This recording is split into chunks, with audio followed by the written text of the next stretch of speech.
লাঠি দীক্ষে করে ফিরতেছিলে গ্রামের পথে পথে। তুমি তখন চলেছিলে তোমার স্বর্ণ রথে।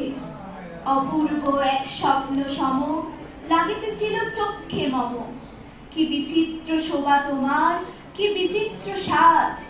আমি মনে ভাবিতেছিলে এ কোন মহারাজ।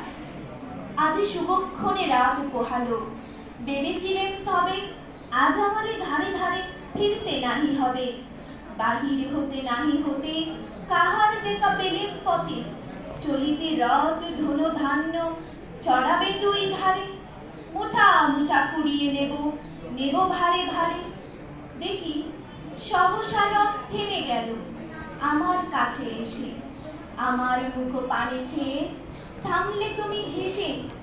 দেখে মুখের প্রসন্নতা জুড়িয়ে গেল সকল ব্যথা। হেন কালে কিসের লাগে তুমি অকস্মা। আমায় কিছু দাও গো বলে বাড়িয়ে দিলে হাত। মরি একই কথা রাধাদিরাজ, আমায় দাও গো কিছু। শুনে ক্ষণকালের তরে রইল মাথা নিচু। তোমার কি বা অভাব আছে ভিখারি ভিক্ষুকের কাছে।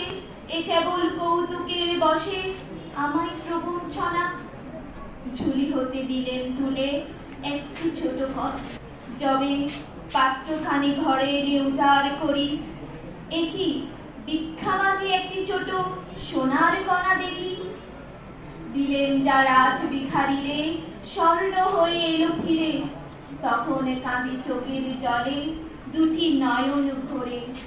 তোমায় কেন দেইনি আমার সকল শূন্য করে। সালামু আলাইকুম।